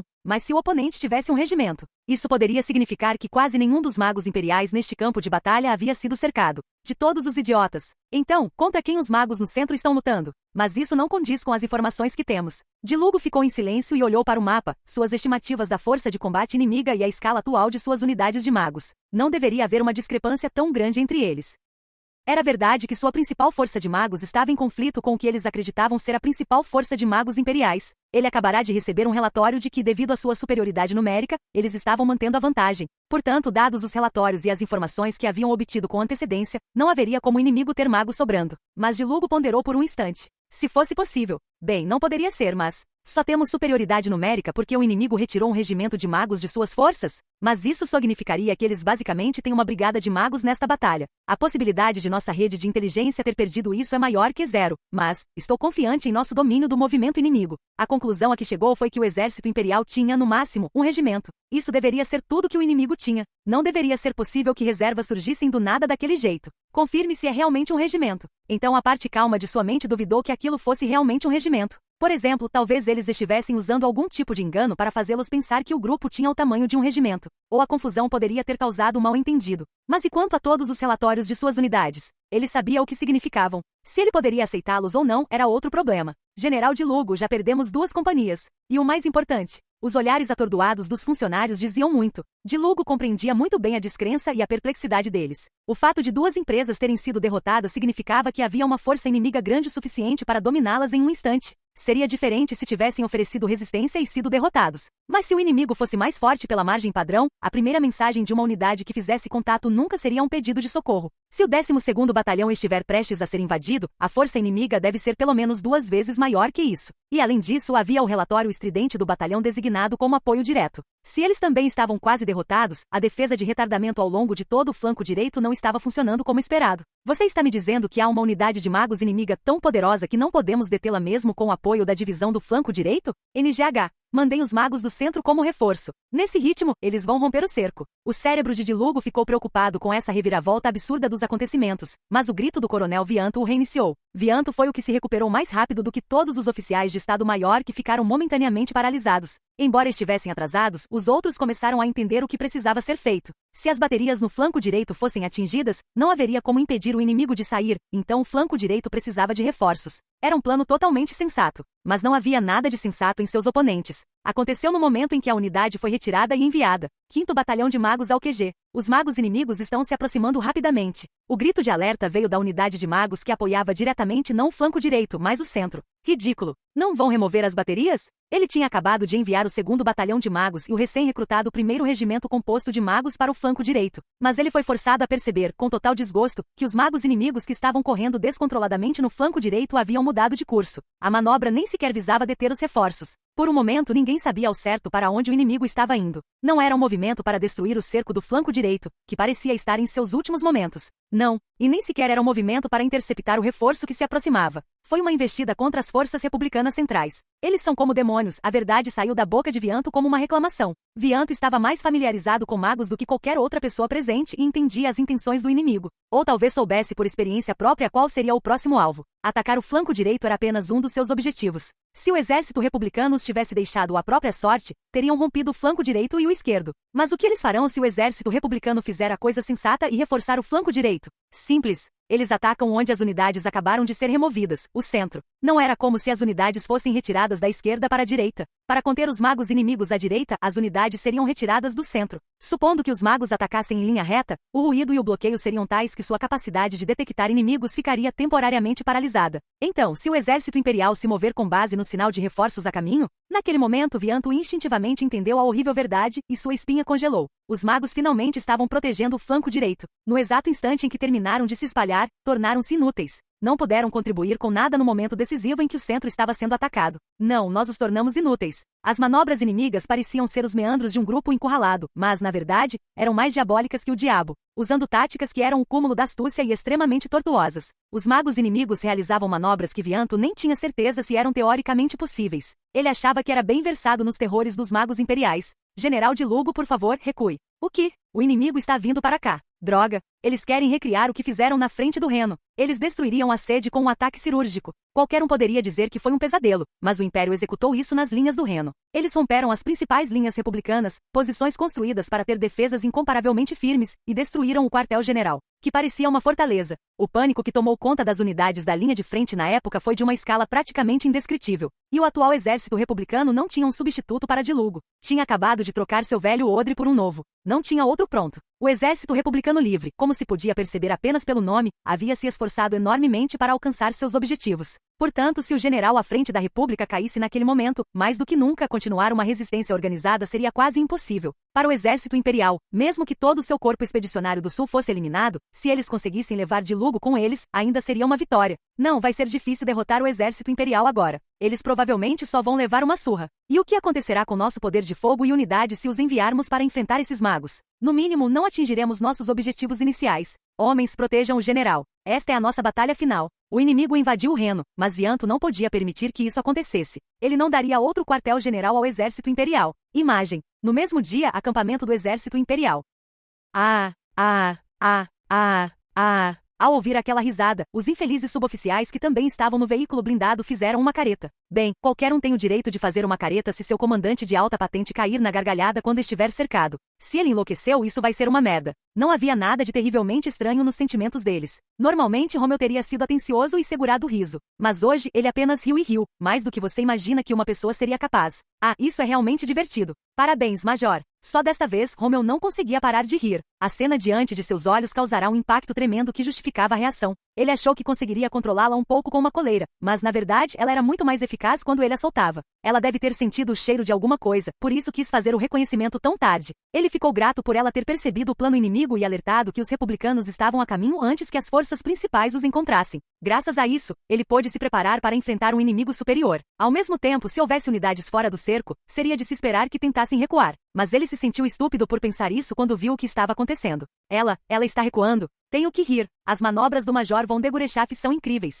Ele ficou perplexo ao ouvir que o do 113º Batalhão de Magos Aéreos estava atacando o flanco direito do inimigo. O que realmente aconteceria quando o cerco estivesse quase completo? Naquele momento, ele se resignou a perder todo o exército. Ele imaginou que os esforços do 203º Batalhão só aumentariam o tempo necessário para eliminá-los e até vinha considerando maneiras de recuar. Se fizermos tudo o que pudermos, talvez algumas unidades consigam escapar e se tivermos sorte, talvez possamos semear as sementes de uma reorganização da linha defensiva. Então, levou um minuto para ele entender que Degorechaf havia interrompido o combate e investido direto para o centro das formações inimigas. Ele não percebeu que não se tratava de uma investida de resignação e autossacrifício até que a confusão no centro do Exército Republicano Livre se espalhou gradualmente e os movimentos inimigos ficaram mais lentos. Logo depois disso, ele finalmente obteve a resposta sobre o objetivo dela. Surpreendentemente, atacar o flanco direito foi uma distração total. Seu verdadeiro objetivo era a força principal do inimigo que ele enfrentava com suas tropas. E seu motivo oculto ainda maior era atacar o comando inimigo diretamente. Esse era o plano dela. Ela virou essa luta usando manobras e garantindo a superioridade local.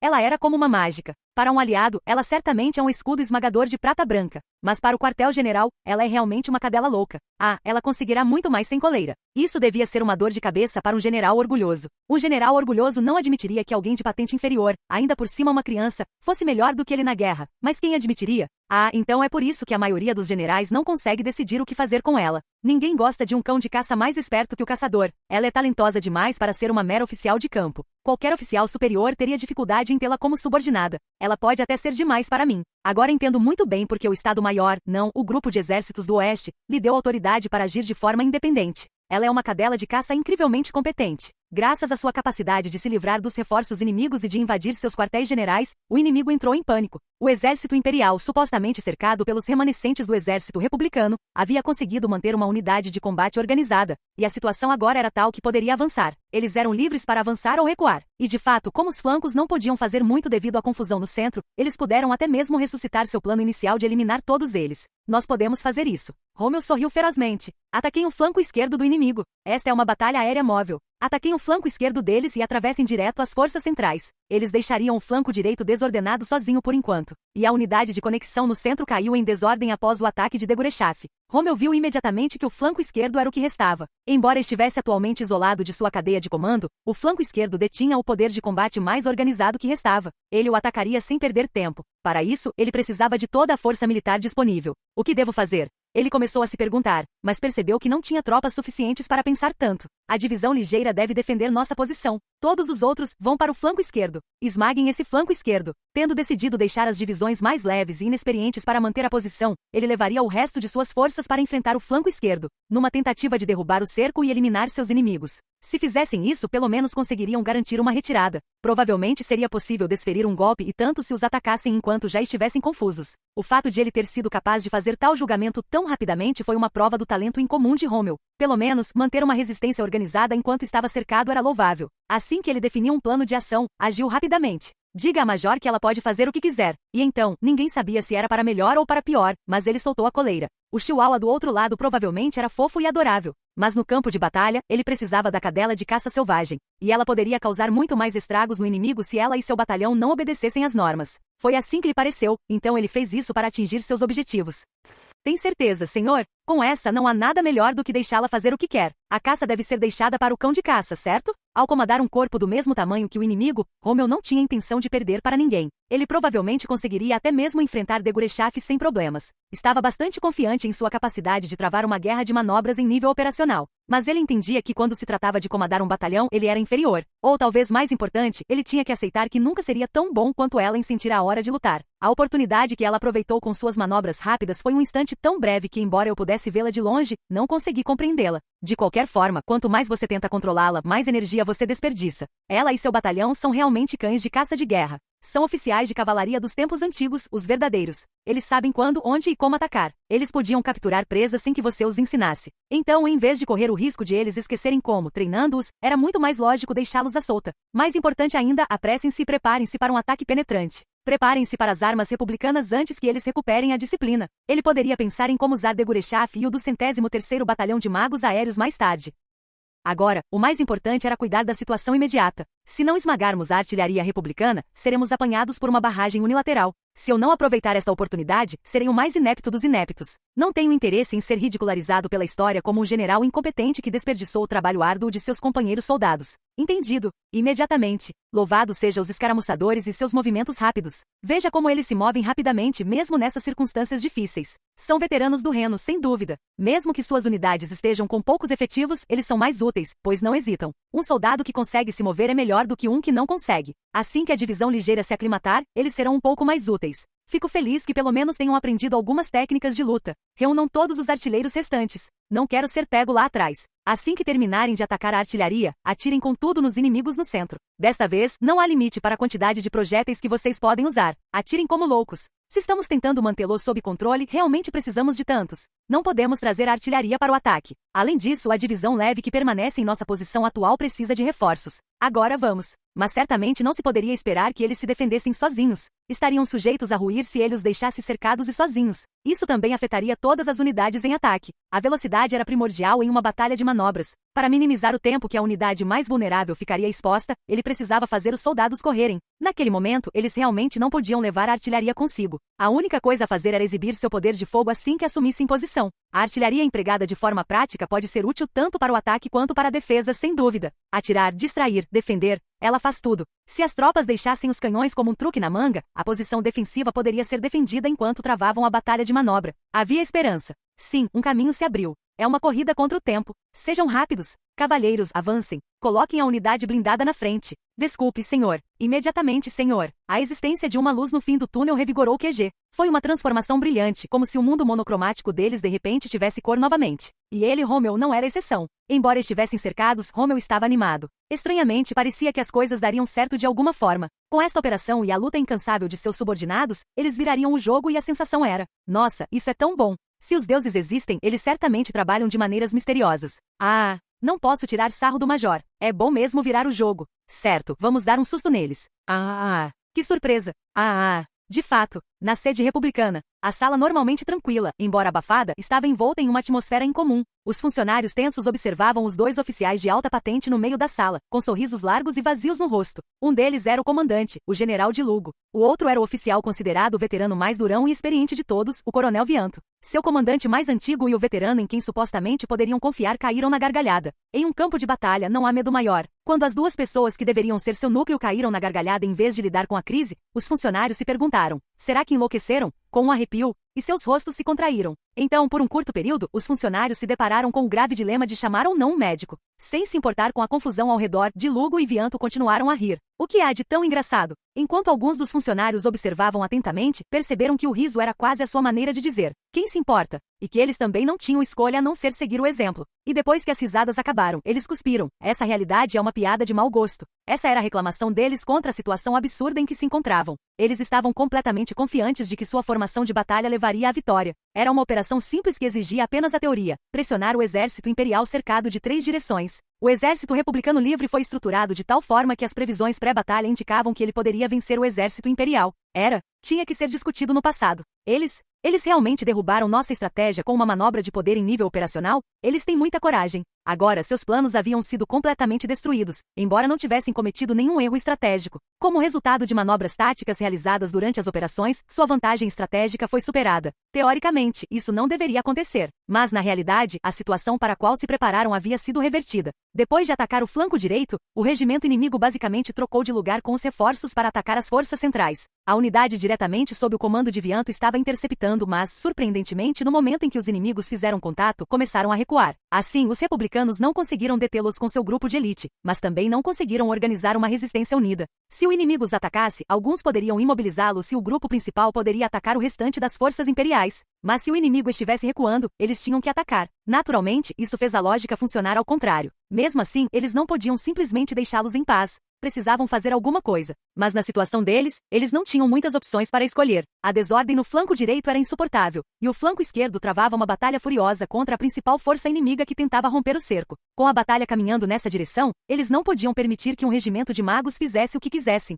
E então, eles mal podiam acreditar. A possibilidade passou pela cabeça de todos, mas eles a descartaram como inviável. Os magos inimigos se dividiram em vários grupos. Eles estão recuando, e rápido. De repente, todos ficaram sem palavras. De todos os... Isso é mesmo possível? A cena foi um lembrete vívido da diferença de capacidade entre os dois lados. É como se estivessem brincando de pega-pega com a gente. Exatamente como a dupla disse, aconteceu no instante em que a unidade interceptadora, hesitante, iniciou a perseguição. As forças imperiais avançaram como se estivessem esperando a menor interrupção nas linhas. Como ambos os lados estavam acelerando um em relação ao outro, deveriam ter conseguido se virar e atirar, mas estavam em uma velocidade tão alta que dificultava o combate. Os magos de Vianto atacaram mesmo assim e mal atingiram o inimigo, mas os magos imperiais derrotaram um punhado de magos republicanos. Mandem a unidade de reserva. Apertem o inimigo com a unidade de interceptação. De uma perspectiva simples e aérea, as forças imperiais em ataque estavam cercadas por vários magos. À primeira vista, seu cerco e aniquilação eram apenas uma questão de tempo. Quase não havia brechas por onde escapar, e as unidades de magos republicanos eram numericamente superiores à medida que se aproximavam. Mas para alguém que realmente estava naquela luta, a situação parecia totalmente diferente. O inimigo avançou através dos magos ao redor. Como se rissem da vantagem numérica dos republicanos, os magos imperiais os subjugaram abruptamente com poder de fogo e mobilidade. Foi como um pesadelo. Então, como se zombassem da tentativa da República de reprimi-los, eles correram loucamente em direção ao quartel-general de Dilugo. Não adianta. Eles são muito rápidos, gritou alguém. Eles eram de fato rápidos demais. Antes que as reservas pudessem decolar, antes que a unidade perseguidora pudesse alcançá-los, eles já haviam alcançado o alvo. Eles foram até lá para eliminar uma única pessoa. Mas Vianto, pelo menos, vinha se preparando secretamente para essa possibilidade. Vou impedir que o que aconteceu na frente do Reno se repita, custe o que custar. Depressa, preparem suas defesas contra magos. Um ataque direto está chegando. Protejam-se. Pessoal do QG, protejam-se. Ignorando o alvoroço ao redor, Vianto começou a empurrar Dilugo para dentro de um banco de reservas. Mas quando sentiu que não havia tempo suficiente, não hesitou. Imediatamente chutou Dilugo para dentro e mergulhou sobre ele como escudo. Os funcionários que se amontoaram logo depois dele tiveram sorte. Assim que todos se chocaram no banco de reservas, NGH. Alguém gritou um aviso com a voz trêmula, e todos se prostraram em resposta condicionada. No momento em que instintivamente, quase em transe, abaixaram a cabeça, abriram parcialmente a boca e taparam os ouvidos. Seus tímpanos sofreram um estrondo estrondoso. E o que encontraram quando olharam para cima foi a área onde ficava o QG, resultado do sobrevoo dos magos. Além de um punhado de fórmulas antipessoais de explosão, eles atacaram com granadas e bombas de 50 quilos. Enquanto os que estavam no abrigo observavam, os magos imperiais se livraram do fogo antiaéreo de defesa com facilidade e eliminaram os magos republicanos que os perseguiam. A perseguição obstinada continuou, mas apesar dos esforços extenuantes dos magos defensores, o inimigo se libertou enquanto os líderes republicanos assistiam do abrigo. A maioria dos funcionários ficou estupefata com aquele breve momento. O inimigo atacou e foi embora, e eles não conseguiram fazer nada. Então, esses são os magos imperiais. Esses são os caras que devastaram a frente do Reno. O choque foi tão grande que a grande maioria dos funcionários congelou, mas Vianto, uma das poucas exceções, começou a avaliar os danos. O quartel-general havia sido atingido diretamente por fórmulas mágicas e foi destruído. Nesse estado, todo seu equipamento teve que ser destruído. A única opção era usar o posto de comando reserva. Ainda bem que fizemos um backup. Você está bem, general? Pela proteção da Santa Mãe. Um pouco mais tarde e estaríamos em apuros. Nunca pensei que chegaria o dia em que ficaria feliz em ter um subordinado que me chutaria sem hesitar. O mais importante é que o general estava vivo. Felizmente, talvez seja preciso dizer, de Lugo escapou apenas com hematomas resultantes do mergulho, ou melhor, do chute que sofreu contra o banco de reservas. Ninguém culpou Vianto por eles, pois ele havia evitado uma catástrofe. Ainda assim, mesmo que sua coragem fosse fingida, eles estavam calmos o suficiente para brincar sobre isso. Vianto concluiu que haviam evitado o pior cenário. Lembrou-se da crise da derrota, do choque ao saber que seu quartel-general no Reno havia sido destruído. Não podiam deixar que isso acontecesse novamente. Ainda assim, quando percebeu que de Lugo estava com os olhos fechados como se estivesse rezando, ele não ficou surpreso, ele próprio estava apavorado. Afinal, o exército republicano quase fora decapitado novamente. No Reno, sua resposta foi adiada por ser uma novidade para eles, mas desta vez escaparam por pouco de cometer o mesmo erro, provavelmente devido à proteção divina. Ele pensou no futuro da pátria, no orgulho da república que seria transmitido. A determinação em manter aquela glória radiante, mesmo que fosse apenas um resplendor, estava apenas os ajudando a superar a crise. Qual é o dano? A situação está uma bagunça, mas ainda podemos dizer que está mínima. Vamos recuar? Eles ainda podiam lutar. Pelo menos, ainda podiam esmagá-los na próxima rodada. Este era o continente do Sul, não a base do Império, mas o território da República e da comunidade. Nossas chances em uma luta longa não são ruins. Nesse caso, provavelmente é melhor conservar nossas tropas e voltar a desgastar o inimigo. Com esses pensamentos, de Lugo decidiu minimizar suas perdas e se retirar. Sim, desta vez eles perderam. Ele sentiu isso. Eles nos pegaram. Mas, como estrategista, ele já havia aceitado e deixado para trás. Ah, não há nada que possamos fazer sobre isso. Vamos recuar e aguardar a nossa chance de reagir. Notifiquem todas as unidades para recuarem. Eles não devem perseguir mais. Precisamos nos reposicionar. Se uma batalha acontecesse, eles não conseguiriam vencer de qualquer maneira, então a resposta era não lutar. Eles atrairiam o inimigo para uma batalha de atrito e o esmagariam. O fato de terem sobrevivido já era um ponto de virada. Ele e a República não perderiam. Tudo o que precisavam fazer era se manterem de pé ao fim da guerra. Em suma, era isso que significava a vitória para a República. Ah, você os viu, Major? A cara daqueles idiotas. Ah, eu entendo como você se sente, mas é melhor tomar cuidado com o que diz. Em uma ocorrência realmente rara, o Major von de Gurechaff está de bom humor. Ela ri alegremente como uma criança da sua idade enquanto lidera o batalhão. Quando se sentem bem, até a pessoa mais recatada abre um sorriso. Felizmente, a capacidade de se sentir genuinamente alegre é sinal de uma mente saudável. Mas eles nem sequer conseguiram lhe fornecer uma escolta adequada. Por mais orgulhosos que sejam do seu bom gosto, os escargotes são terrivelmente indelicados. Eles são muito lentos. Não tem jeito. Das esferas computacionais oficialmente adotadas pelo Exército Imperial, a tipo 97 alcança altitude e velocidade superiores. Na verdade, ela deixa as outras para trás. 8.000 é considerada a altitude máxima de combate para orbes existentes, mas isso é prático para o Type 97. É um orbe de desempenho tão alto que se você se esforçar bastante, pode chegar a 12. Naturalmente é o tipo ideal para a tática de autopreservação em primeiro lugar, de atacar e correr. Com altitude, velocidade e taxa de subida excepcionais, o Elinium tipo 97, conhecido oficialmente como orbe de assalto, ostenta um desempenho que faz jus ao seu nome. O tipo 95 é uma máquina com muitas falhas, mas o tipo 97 eu consigo usar. Até Tânia se sente obrigada a levantar as mãos para elogiar a Elinium Arms. Ela aprecia tanto a segurança e a tranquilidade que o tipo 97 proporciona que ele é seu orbe principal de confiança. Mas quando ela está realmente encurralada, tenho que ignorar meus inúmeros conflitos em lágrimas, abrir mão daquele pilar do meu ser, a liberdade da minha mente. A vida é realmente insubstituível. Dito isso, não preciso enfrentar conflitos extremos como esse desta vez. Você não precisa ser a Tânia para ficar feliz por conseguir superar algo sem ter que tomar decisões difíceis.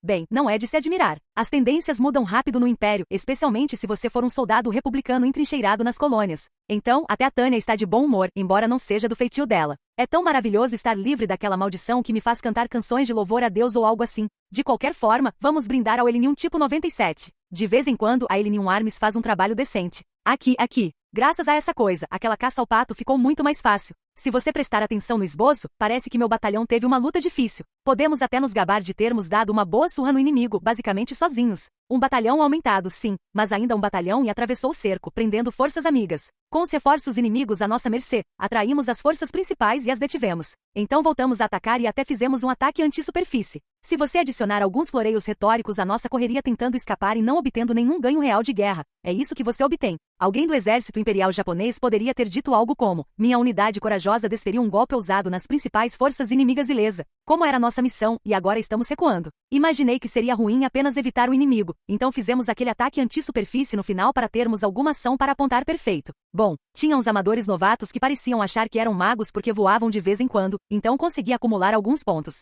Honestamente, nem sei se devo adicioná-los à minha pontuação. É complicado porque se você contar pintinhos capazes apenas de voar, as pessoas pensam pior de você. A forma como o Império avalia as mortes é bastante rigorosa, então, mesmo que você não queira aumentar sua contagem, é melhor evitar qualquer coisa que possa parecer que você está fazendo isso. Mesmo que eu caçasse esses caras às dúzias. Falar alto sobre isso quando eles nem se comparam aos inimigos que enfrentamos no Reno só vai fazer meus colegas me ridicularizarem. Não suporto quando dizem coisas como: você quer tanto se gabar dos seus números de caça? Se eu contar, tenho certeza de que as pessoas vão falar das minhas costas. Quão desesperado por abates alguém consegue ficar? Mas aí a Tânia tem uma ideia. Teremos que registrar que isso foi um tiro certeiro. Sim, você tem razão. Não podemos fazer relatórios enganosos. Isso mesmo. Não disseram a mesma coisa na Segunda Guerra Mundial? Que um placar contra os russos na frente oriental era totalmente diferente de um placar contra os americanos ou britânicos na frente ocidental. Mas esse inimigo é persistente. Parece que ainda está nos perseguindo. Não quero estragar minha ficha, ela pensa. Mas quando se vira para olhar, os inimigos parecem ansiosos para ir embora. Ela pensa por um minuto. Mas quem sabe o que esses idiotas farão se ela os deixar segui-la até em casa? Que chatice. Além do mais, parece que as unidades que vêm atrás de nós sabem o que estão fazendo. Também é irritante que não consigamos nos livrar deles, mesmo estando próximos da aceleração máxima. Eu proporia uma lei contra perseguidores, mas tal regulamentação não se aplicaria em um campo de batalha de qualquer maneira, então acho que você só precisa se salvar. Certo, vamos brincar com eles. Cavalheiros, um Tsurinobuze. Entretenham nossos convidados. Quero emboscar esses caras para que possamos fugir. Já estamos no modo pseudo-Shimazu, então não é má ideia seguir o exemplo deles. São eles que estão nos perseguindo. Eu preferiria muito mais o método civilizado de ter uma conversa pacífica. Tânia resmunga consigo mesma. Assim que o inimigo avança, você não tem outra opção a não ser matá-lo, certo? E a Arg, vamos dar uma avalanche de abraços neles. E a resposta de seus subordinados à sua ordem é tão animada quanto ela esperava. As tropas estão sedentas por batalha, o que é ótimo. Isso significa que ela não terá problemas em conseguir voluntários para o papel terrivelmente difícil, porém divertido, de Isca. Soldados imperiais idiotas fugindo em debandada. Bem, isso significa apenas que eles são do tipo malvado que gosta de provocar cachorrinhos. Fada 01 a 02 e 05. Vocês são a Isca. Posicionem-se na retaguarda. Quando aqueles palhaços atacarem, finjam cair em desordem e fujam. Primeiro, ela tem duas companhias fingindo ser a retaguarda. O objetivo é chamar a atenção do inimigo. Um inimigo ansioso para lutar costuma ser como um touro enfurecido investindo contra uma capa vermelha. Seus subordinados não são vermelhos, mas ouvi dizer que um touro investe contra qualquer coisa que seja acenada à sua frente. Então, para usar esse exemplo, eles fingirão que não conseguem resistir ao ataque inimigo e farão uma retirada desordenada. Ela terá duas companhias com uma capa ondulante e serão perseguidas, enquanto as outras unidades fingirão fugir diante do inimigo e ganhar alguma distância. Fingindo que perderam a vontade de lutar, eles se dispersam para os dois lados. Aí tudo o que precisam fazer é esperar no local ideal e atrair aqueles idiotas que só sabem atacar. O resto de vocês, dividam-se. Depois de atrair o inimigo para o espaço aéreo D3, vamos atacar por 3 lados. No momento em que as duas companhias de iscas conduzirem o inimigo para D3, o restante das unidades que supostamente estavam fugindo em caos, retornarão e lançarão um ataque. Em seguida, formarão um cone e cruzarão suas linhas de fogo, tomando cuidado para não se chocarem. No momento em que essa formação se reunir, o inimigo será como um rato numa ratoeira. Certo, senhores. Hora de dar um jeito nesses idiotas. Tânia grita que eles vão ensinar a eles que estar cercado é tão terrível no céu quanto em terra. Infelizmente, se eles conseguirão ou não usar o que aprenderam é uma questão para outra dimensão. E quando os magos imperiais disparam uma quantidade improvável de fórmulas naquele estreito espaço aéreo, os republicanos que as perseguiram com tanto entusiasmo morrem e caem um após o outro. Você não precisa ser Tânia para reconhecer isso como uma vitória extremamente tranquila e inspiradora. Além disso, a Major Tânia von de Gurechaf consegue aumentar sua pontuação. E isso nem exige tanto esforço. É um trabalho maravilhoso que resulta em ganhos fáceis e drásticos.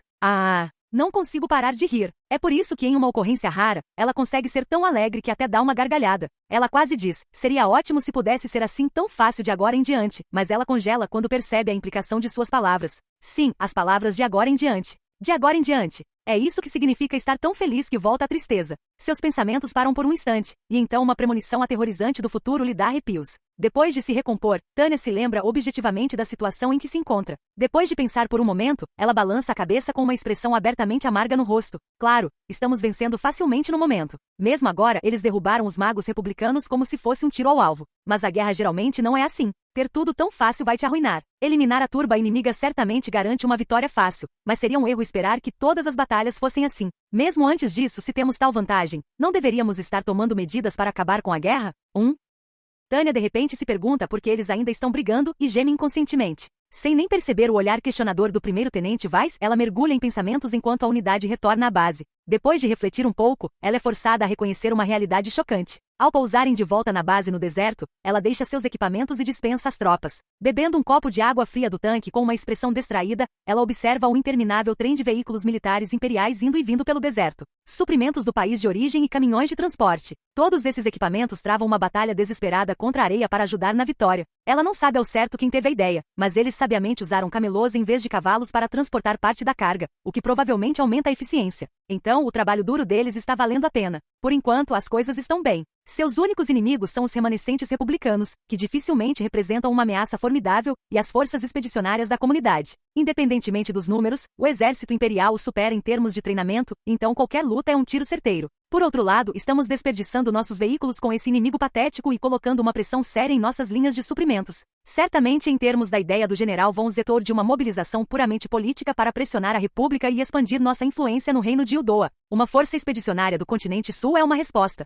Mas isso, as palavras estão na ponta da língua, mas ela não consegue dizê-las e suspira. Tanto o plano do tenente-general von Rudersdorf de eliminar os remanescentes do exército republicano quanto o plano político do tenente-general von Zetor são escolhas que pressupõem que o número de atores importantes na guerra não aumente. Eles tornaram uma força expedicionária uma realidade, usando todos os meios possíveis. Apesar da situação difícil na retaguarda e das forças limitadas que conseguiram reunir, Tânia se sente obrigada a se preocupar. Considerando a situação financeira, talvez esse plano nos leve longe demais do nosso caminho em terreno instável. Deveria haver inúmeras maneiras de agir. A frota de alto mar poderia ter tomado uma atitude decisiva para assumir o comando do mar da comunidade britânica, mesmo que ambas as marinhas fossem destruídas. Eles poderiam ter estabelecido um governo fantoche na República e feito a paz. Mas até onde Tânia sabe, a frota imperial está recorrendo à estratégia da frota em formação para evitar riscos militares e conservar sua força. Embora ela não possa negar que essa estratégia tenha sua lógica, definitivamente não é uma que derrotará seus inimigos. É por isso que ela acabou enviada para as colônias republicanas não essenciais no continente sul para perseguir e destruir os remanescentes do exército republicano. Mesmo descontando a consideração diplomática em relação ao reino de Uldoa, ainda é colocar a carroça na frente dos bois. O Império poderia muito bem estar irradiando ociosamente suas capacidades superiores de combate. Nessas batalhas separadas de pequena escala, os generais imperiais não perderão. Eles estão dominando no nível tático. O Estado-Maior está gerenciando com sucesso a mobilidade e o desdobramento no nível operacional, seja em guerra de manobra ou rompendo cercos, bem como em questões de suprimentos. De fato, do ponto de vista militar, colocar pressão militar e política sobre os remanescentes da República e da comunidade por meio da situação no continente sul e planejar cooperar com Uldoa não é um erro grave.